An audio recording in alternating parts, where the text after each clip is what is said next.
Ce jour est dédié pour l'élévation de l'âme de Rahamim Ben Makhlouf, dont c'est aujourd'hui l'anniversaire du décès. Quand j'arriverai au Olam Haba, après 120 ans, on me demandera qu'est-ce que je fais de bien dans ce monde. Alors, je n'ai pas fait grand-chose. Je dirais au niveau Toraïque, j'ai un beau chidouche, c'est le Shiur Germamia, que je conseille à ceux qui l'ont pas vu de le voir. Je vais faire un petit résumé et vous rajouter encore des nouveaux chidushim que j'ai eu. C'est moins spectaculaire, mais bon, c'est quand même sympathique. Et pathétique d'ailleurs.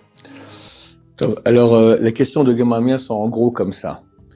Vaishar Yaakov Malachim Lefanav. Yaakov envoie des anges devant lui vers son frère Esav dans le pays de Séhir.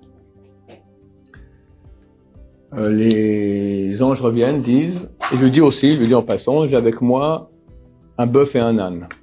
Bon.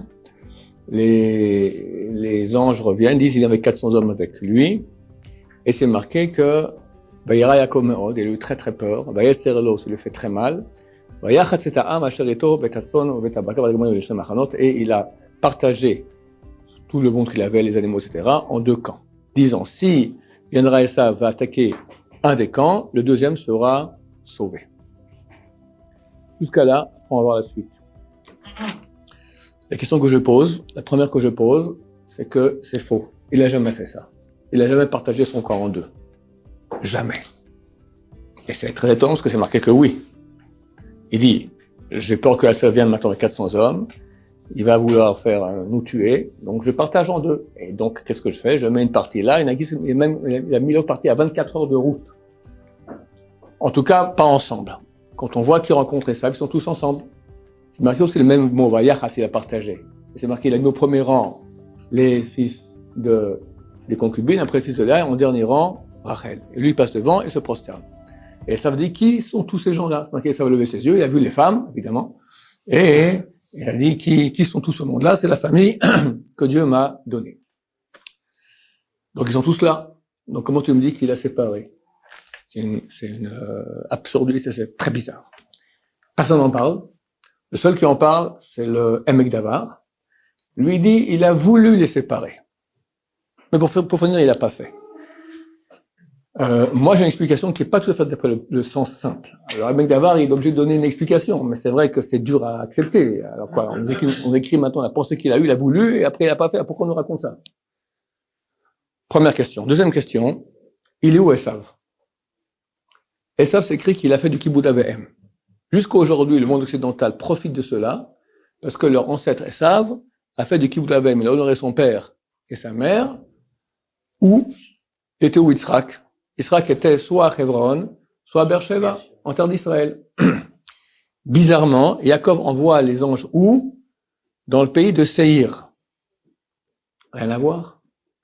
C'est pas là-bas. Les anges devaient revenir et dire, on était là-bas, et adresse inconnue. Très bizarre. Le Ramban aussi donne une explication, il dit que Séhir était proche de Hebron. Ok, là aussi, peut-être on pourrait donner aussi une autre réponse. Encore deux questions moins dures. Rashi nous dit, c'est le Midrash qui dit, il a envoyé des anges. Pourquoi des anges? De quel droit on utilise des anges? On peut utiliser des anges et des êtres divins que dans les cas de super. Bon, Yaakov Avinu, c'est un très énorme. Mais quand même, tu as des centaines, voire des milliers de serviteurs. Envoie quelques-uns, d'autres chameaux, ils reviennent. Pourquoi des anges? Quatrième question. J'en pose là-bas beaucoup plus, mais on va arrêter ici, parce que ça fait trop à la fois. Yaakov Malachim Lefanav. Yaakov a envoyé des anges devant lui. Pourquoi c'est marqué devant lui? Il n'y a rien pour rien dans la Torah. C'est clair, moi je suis là, je vais vers là-bas, vers Esav, d'accord? C'est ma direction. Donc je vois les anges devant moi. C'est évident. Je suis pas ni derrière, ni à gauche, ni à droite. J'envoie dans la direction où je vais. Alors pourquoi il les Lefanav devant lui? Sans trop. On aurait dû dire, il a envoyé des serviteurs vers Esav. La réponse, elle est comme ça.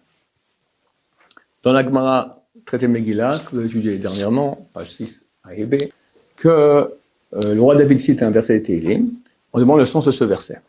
Et la Gemara dit, Yaakov, le roi David raconte une prière qu'a fait Yaakov et a supplié Dieu. Dieu, je t'en prie, ne laisse pas Esav réaliser son dessein. Quel est ce but? Germania de Edom. Rachid dit Germania, c'est le nom d'un pays, en Edom. Edom, c'est l'Occident. C'est marqué dans la Gemara avec deux fois M, Germania. Mais déjà, tous les commentateurs disent, à cause de la censure, pour pas qu'on accuse les Juifs d'être anti-allemands, en Allemagne. Donc, à la place de Germania, on a écrit Germania. Mais dans beaucoup d'autres endroits où on parle, c'est marqué Germania avec un N.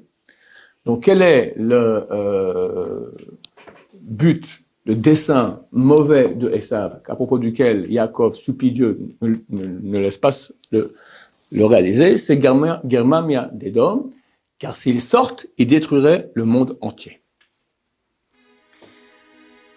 On sait que Hitler voulait être le maître du monde entier.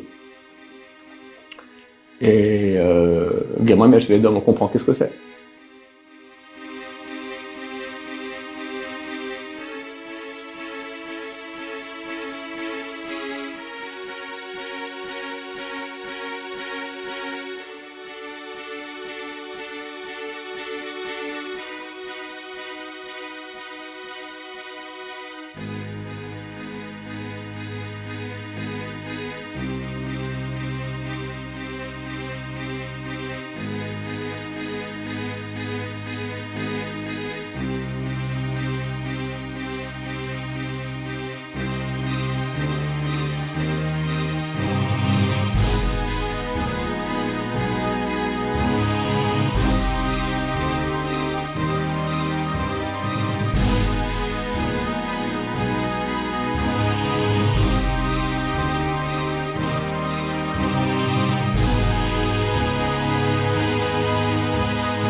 Intéressant que le mot German, d'accord, Germanie, n'existe pas en allemand.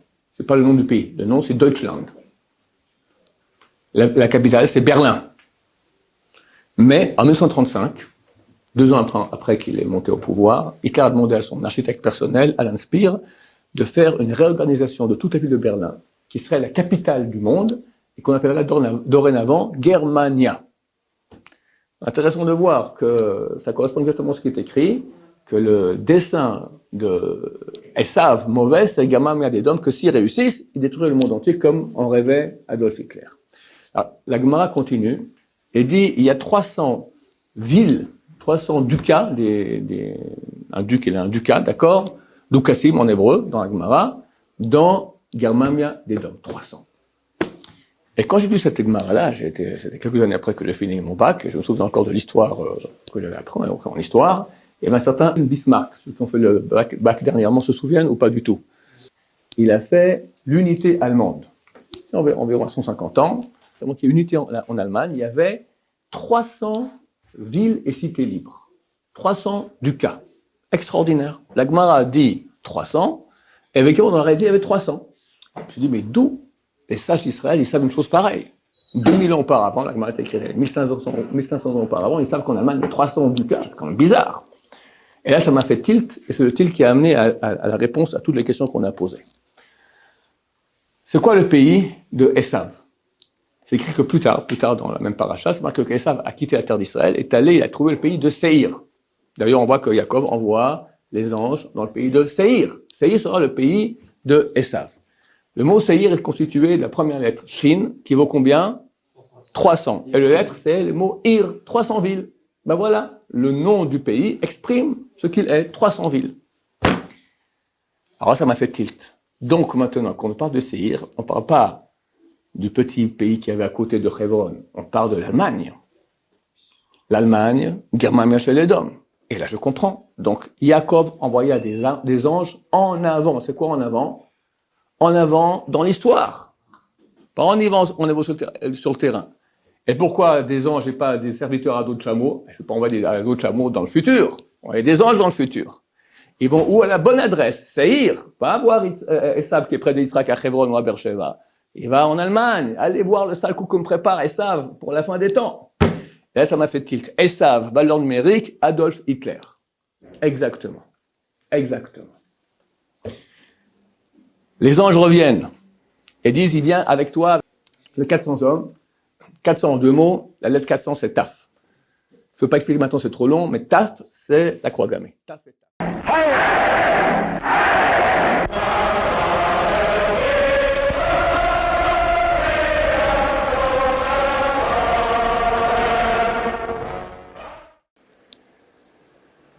Édom, c'est tout l'Occident, mais il faut dire que le fer de lance de Esav, à l'époque, c'était l'Allemagne. C'était ça le grand danger qu'a vu Yaakov. C'est quoi? J'ai oublié de répondre à la question essentielle. C'est marqué que Yaakov a partagé son camp. On dit qu'il n'a jamais fait. Réponse, à l'époque de Yaakov, il n'a jamais fait. Mais il a fait au retour de Yaakov d'exil. Il faut comprendre que l'histoire de Yaakov, c'est écrit clairement que les actions de nos ancêtres sont un signe pour leur descendance. Tout ce qu'a fait Yaakov, c'est l'histoire en fait du peuple d'Israël en macrocosme. D'accord? Donc Yaakov part en exil 20 ans, nous partons en exil 2000 ans. Il revient d'exil en terre d'Israël. On a rencontré maintenant le retour de Yaakov en terre d'Israël. Sur la route du retour, mouvement du sionisme, on commence à rentrer en terre d'Israël. Il y a Adolf Hitler qui veut l'empêcher. D'ailleurs, ça rentre bien dans le verset parce que juste après, Yaakov prie Hachem et lui dit « Sauve-moi de mon frère Esav, car j'ai peur de lui qui vienne et qui me frappe.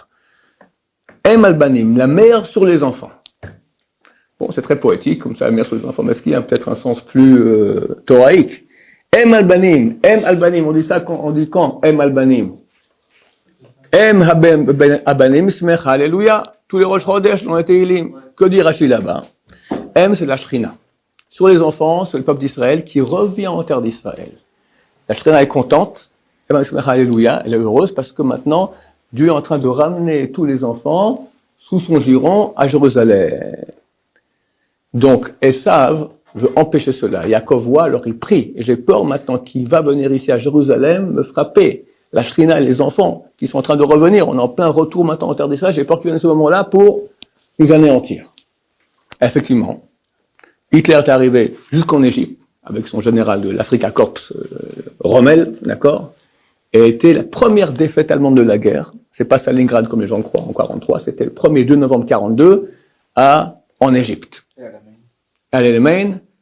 Et ma fille m'a dit, tout près de Dumanohur, où enterré qui? Rabbi Yaakov. D'accord? Elle fait le rapport entre Yaakov et Yaakov. Peut-être. Allez, ça va. C'est bon pour les Marocains, ça.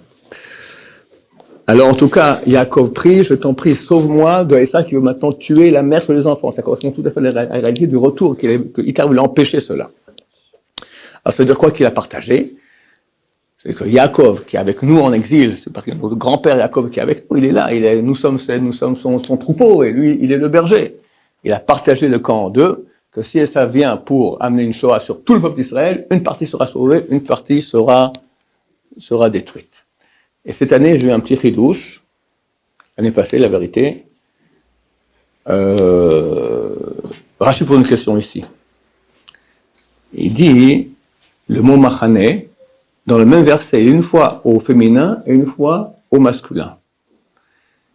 Im yavo Esav ala machane achat, si vient Esav contre un campement au féminin, le deuxième sera sauvé. Le deuxième, il est au masculin. Ah, décide, c'est féminin ou masculin. Alors il dit, Rachi, il y a des mots qui peuvent être féminin et masculin en hébreu. Il dit ruach, esh, shemesh, il donne quelques exemples. Mais là, dans le même verset, c'est quand même bizarre. Décide. Alors j'ai pensé à un truc terrible. J'ai pensé que dans la Torah, il y a des directions. L'Est, c'est en face. La droite, c'est le sud. Le nord, c'est la gauche. Et l'ouest, c'est derrière. Attention, toujours que la droite, c'est chesed. Et la gauche, c'est din. Chesed, c'est masculin. Din, c'est féminin. Dans la nature, l'homme, il est considéré, quand on parle de masculin, on parle de mashpia, celui qui donne le flux. Et celui qui le reçoit, récepteur, c'est féminin. Émetteur, c'est masculin, récepteur, c'est féminin. Droite égale émetteur, gauche égale récepteur. Donc si on me dit maintenant, le campement féminin a été touché, s'il vient et savent qu'on le campement féminin, le campement masculin sera sauvé. ça correspond tout à fait à la réalité géographique qu'il y a eu, que c'est le campement, la partie du peuple d'Israël qui était au nord, côté gauche, qui a été touchée, alors que la partie qui était au sud a été sauvée. Pourquoi est-ce que Yaakov dit « j'ai avec moi un bœuf et un âne » Elle t'envoie des anges pour raconter un œuf, un bœuf et un âne. Très bien. Et il nous dit tout de suite, le bœuf c'est Mashiach ben Yosef, et l'âne c'est Mashiach ben David. Je reviens maintenant, dit-il, avec les deux Meshichim. Attention. Et la stupéfaction, Yaakov prie, et que nous dit le verset juste après, Vayalen sham balayla hahu. Et il va dormir cette nuit. Franchement, c'est le moment d'aller dormir. Bon, peut-être qu'il est fatigué. Mais ouais, tu auras nous raconter.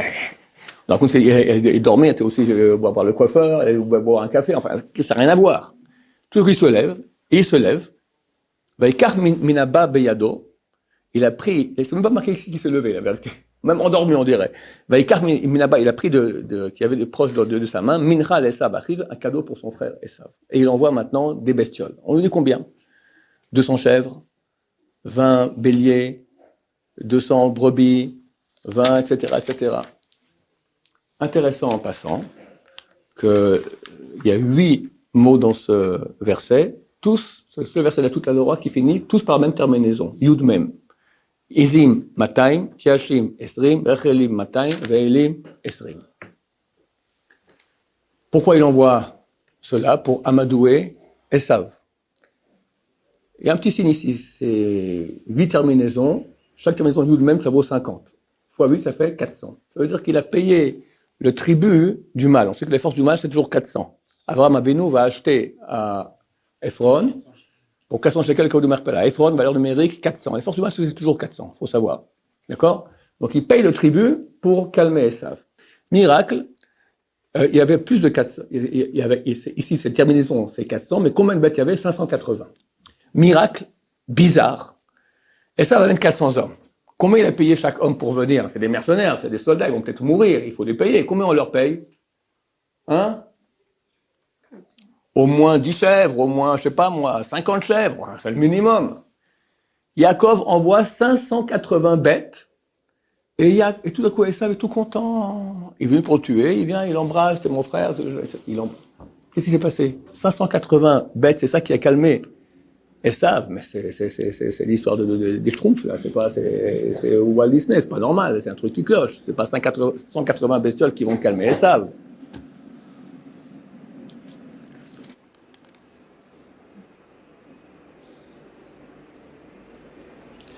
Alors, la réponse, elle est terrible.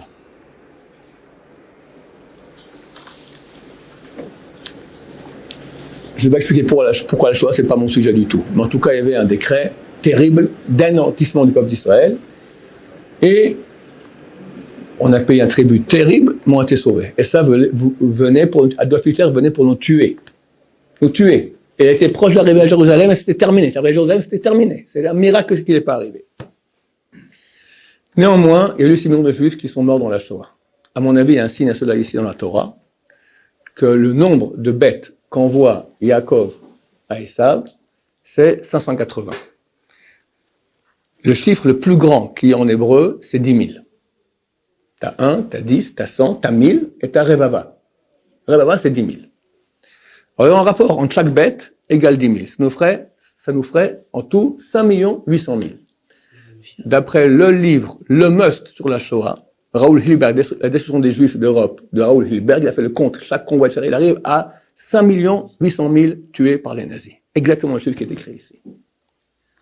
Parce que les troupeaux de Yaakov, c'est écrit. Atem tsoni tsomariti. Vous êtes mes troupeaux. Vous êtes mon troupeau. Vous êtes mes. Comme ça, Dieu parle à propos du peuple d'Israël. On est les troupeaux. Donc, hélas, Yaakov, pour calmer Esav, a dû payer ce tribut terrible. C'est clair que quand on parle de Esav, on parle du mal. Le mal, voyant qu'on arrive bientôt à la fin, on revient en terre d'Israël, Mashiach va venir, il se défoule. Il veut empêcher ça. Il faut payer un tribut. Hélas, il faut payer. S'il y a des mérites suffisamment, etc., alors on peut. Mais s'il n'y a pas de mérite, pas suffisamment, alors il y a un tribut. Je ne vais pas expliquer le pourquoi et le comment. Je ne suis pas pour expliquer, c'est des choses qui sont trop dures, d'accord? On voit en tout cas un signe, que le nombre de bêtes correspond exactement à la Shoah. Maintenant, qu'est-ce qu'on faisait à Yom Kippour? Pour calmer le mal, on envoyait un Saïr Lazazel. Un Saïr, c'est un bouc émissaire. La valeur numérique de 580, c'est Seir. Valeur numérique. C'est le Seir Azazel. C'est le Seir, c'est le bouc émissaire qu'on a envoyé payer le tribut au mal pour qu'on puisse passer. Très grand tribut, terrible. Mais bon, Hachem, aujourd'hui, on est là, et bientôt ma chère vient, et vengera tout le sang qui a été injustement versé de notre peuple. Il a dormi ici, Balaïlaou, cette nuit. C'est intéressant, c'est quoi ce cette nuit? Il y a un autre endroit où c'est marqué cette nuit, dans la Torah. Balaïlaou Nevesh Matamer. Bravo Eliaou. Cette nuit, le sommeil du roi a été dérangé, il n'a pas pu dormir. Quand on dit cette nuit, vous savez, dans la Gemara, quand on dit cette nuit, c'est ça et pas un autre. Celui-là, ça veut toujours dire, on va exclure un autre. Dans la nuit de Pourim, le roi s'est réveillé. Il a fait un grand miracle. C'était quoi Pourim? La même chose. Le peuple d'Israël revient d'exil. L'histoire de Pourim, c'est juste avant qu'on revienne d'exil pour la construction du deuxième temple. Et là, le roi s'est réveillé et a empêché ce que Haman, qui est descendant de Amalek, le Adolf Hitler de l'époque, qui voulait en un seul jour qu'il n'y ait plus aucun juif. D'accord? Il a empêché ça. Mais quand on dit là-bas, cette nuit-là, il s'est réveillé, Dieu, c'est-à-dire qu'une autre nuit, il ne s'est pas réveillé. Il y a l'Encham, il a dormi. Il a dormi. Cette nuit-là, il a dormi. Contrairement à la nuit de Pourim, où il s'est réveillé. Quand on dit que Yaakov dort, c'est ce que Haman a dit à Achashverosh. Achashverosh dit, j'ai peur de me battre contre eux, parce que leur Dieu le protège. T'en fais pas. Il dort. Leur Dieu dort. Pourquoi? Parce qu'eux aussi, ils dorment des mitzvot. Il y a un Pirkei de Rabbi Eliezer, premier des Midrashim, qui date, il y a 1800 ans, qui est cité par le Ramban de la semaine passée, de Yaakov qui prend la pierre, qui dort dessus. Le Midrash dit, qu'a fait Dieu de cette pierre? Là-bas, c'est écrit dans ce Midrash que cette pierre, elle correspond au peuple d'Israël. Il y a 12 tribus qui sont réunies en un seul peuple. Dieu a pris son pied droit, comme ça dit le Midrash, et a enfoncé avec son pied droit la pierre très profondément dans le mal. Et cette pierre-là est la pierre sur laquelle le monde tient. Eben Ashtia, la pierre sur laquelle qu'il y a dans le sanctuaire, c'est-à-dire que l'on posait le tabernacle, dans le Saint des Saints. Et que Dieu a pris le peuple d'Israël, parce que là-bas, le Midrash dit que c'est le peuple d'Israël, il a mis envoyé très profondément dans le mal. On avait une mission, aller dans le mal, à mettre tout étincelle de sainteté, etc. Les saints du peuple d'Israël qui sont prêts à mourir à Kiddush Hashem. Chaque juif qui est mort à la Shoah, il est mort à Kiddush Hashem. Grâce à ceux-là, nous sommes encore un peuple. Grâce à tous ceux qui sont morts à Kiddush Hashem, qui ont souffert durant dans tout l'exil, en sanctification du nom de Dieu, souffert et mort, nous sommes encore vivants. C'est grâce à eux que nous sommes un peuple éternel. Voici, quoi encore? Oui. Le mal, il veut du sang d'Israël. Le mal, il veut la fin d'Israël. Plus on en a, plus il est content, plus il se tait. Alors après, Yaakov, il y a la bagarre avec l'ange la nuit. D'accord? Et après, il rencontre Esav. C'est intéressant même de lire Rashi. Rashi dit, c'est marqué, Esav vient, il l'a embrassé. Et sur le mot embrasser, il marqué avec des petits points. Quand il y a des petits points, ça veut dire que c'est pas tout à fait comme ça. Alors, Rashi cite, il y a une marloquette dans les commentaires. Il y en a qui disent qu'il a embrassé de tout son cœur. Ils disent non. C'était pas de tout son cœur. Rabbi Shimon Bar Yochai dit, c'est connu que Esav est la haine de Yaakov. Mais là, après la Shoah, quand il a rencontré, il a embrassé de tout son cœur. Il dit non, même là aussi, c'était pas. Maintenant, quand vient les Nations Unies après la Shoah et nous donnent la terre d'Israël, c'était un cadeau de tout, ils ont vraiment pitié de nous et de tout leur corps ils ont donné, ou bien c'était un cadeau qui était un peu pourri, d'accord? Marloquette, c'est pas clair. Parce qu'il y en a qui ont donné dans l'optique qu'on va mettre dans 30, 40 ans, on va appeler les Ishmaélites, qui vont tout vous bouffer et terminer. Ou bien, on voulait mettre dans les mains de Ben Gurion, qui va faire de vous un peuple qui fait plus de Torah, d'accord? Un peuple de Goïm. Ensuite, dans cette rencontre-là, c'est marqué que Yaakov, il a mis, premier rang, les femmes des concubines, après les femmes de Léa, et tout dernier, les femmes de Rachel. Le Gaon de Vilna a écrit déjà, il y a 300 ans, que pour nous dire comment ça se passera au niveau social, à cette époque-là, le retour de terre en Israël. Premier rang, il y aura les fils des concubines, c'est le Erev Rav. C'est Ben Gurion, tout cela, d'accord, c'est la tête. Après, les communs du peuple, et tout en bas, les Bnei Torah, les Baro Yeshiva, les Yeshiva, tout ça, c'est les fils de Rachel, d'accord, tout au bas de la classe sociale. Le rapport qui est cité. Après, ça c'est très très beau, il y en a qui le connaissent, mais vous le connaissez pas, et c'est un beau chidouche que j'ai eu aussi. C'est marqué, Vayavo Yaakov Shalem. Est venu Yaakov, Shalem, entier, Ir Shrem à Shrem. Quoi Shalem? Mathias? C'est quoi Shalem? Shalem. Shalem, c'est quoi Shalem? Shalem. 390. Shalem, Bemamono. Shalem Begoufo. Shalem Betorato. Chaque petit enfant connaît ce commentaire par cœur. Il est venu entier dans son argent, entier dans sa Torah, entier dans son corps. Tout l'argent qu'il avait dû payer en partant en exil à Eliphaz, le petit-fils de Esav, il est revenu maintenant, il est super riche. Sa blessure qu'il avait avec l'ange durant la nuit, elle est guérie. Et la Torah, après 20 ans chez Laban, il a toute sa Torah encore. Correspond, ce retour maintenant en terre d'Israël, il arrive maintenant à Shrem, en terre d'Israël, correspond à notre réalité aussi aujourd'hui. En Torah, Baruch Hashem, il n'y a jamais eu autant de Torah depuis 2000 ans. Au niveau économique, on est la meilleure économie au monde. Et au niveau du peuple, on est à peu près le même nombre qu'il y avait avant la Shoah. D'accord? Baruch Hashem. Donc il revient en terre d'Israël. Vaïchan et Pneaïr. Et il a campé en face de la ville. Donc il arrive près de Shrem, Vaïavo Akal Shalem, venu entier, Ir Shrem, à la ville de Shrem, Vaïchan et Pneaïr. Et il campe en face de la ville. Bon, ok, très intéressant où il campe. Rashi, c'est un Rashi invraisemblable. Rashi nous dit Erev Shabbat Haya, Beshilto de Rav Achai. Il cite un Gaon. C'est les grands rabbins qui vivaient au 8e, 9e siècle. Seule fois que je sache que Rashi cite un Gaon, Rav Achai Gaon, pour dire une information super grande. Si Rashi amène maintenant ce commentateur, il dit que c'était la veille de Shabbat. Et moi je pose la question, et alors? C'est tellement important de me dire maintenant, il est arrivé à Shrem, il a campé en face de la ville, la veille de Shabbat. Et alors? Je ne vais pas dire ce mot-là, d'accord. On n'a rien à faire. Le Rashbam, petit-fils de Rashi, commente, dit celui qui comprend que Yaakov est venu entier à Shrem se trompe d'après le pshat. C'est pas du tout le sens du verset. Ça, c'est un drash. C'est une drasha. Shalem Amamono, Shalem Begoufo, entier dans son corps, c'est un drash. Le sens simple est le suivant. Vayavo, Yaakov, Shalem. Yaakov est venu à Shalem, Jérusalem. Ir Shrem, qui est la ville qui appartient à Shrem. Shrem ben Hamor. Ça correspond à la réalité. On revient d'exil maintenant. On arrive tous à Jérusalem, où Vaïchan Pneaïr, il a campé en face de la ville. On n'est pas dedans. C'est où Jérusalem? L'endroit du temple. C'est pas, nous on est en face, le Kotel. On n'est pas en haut, à l'endroit du temple, le vrai Jérusalem.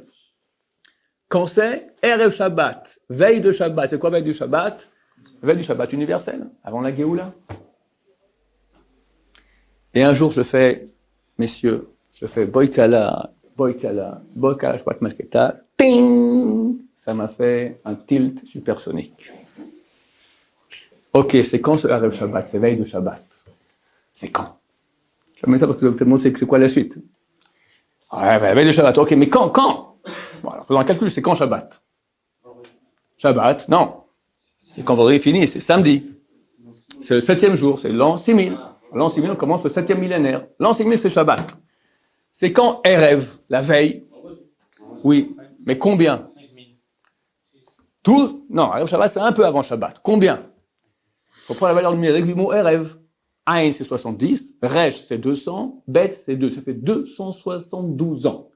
Tu fais 6000 moins 272 ans, tu rajoutes 3 mois, parce que la Torah ne parle pas des mois, tu arrives à la date pile de la guerre des 6 jours.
Vaïchan et Pnaïr, il a campé en face de la ville. On arrive au côté. La date. Et ça, Rav Chaim Gaon, ça valait la peine pour Rashi de le citer. Ça, c'était Erev Shabbat, à la date quand on revient, là-bas. 15 jours, on a conquis Jérusalem et on s'est placé en face du Kotel. On est arrivé là-bas. Erev Shabbat. Après, trop tard, messieurs, il y a la suite, la France, c'est intéressant aussi. On va faire ça. Je rencontre la France à une occasion. Baruch Adonai, l'olam, amen, amen.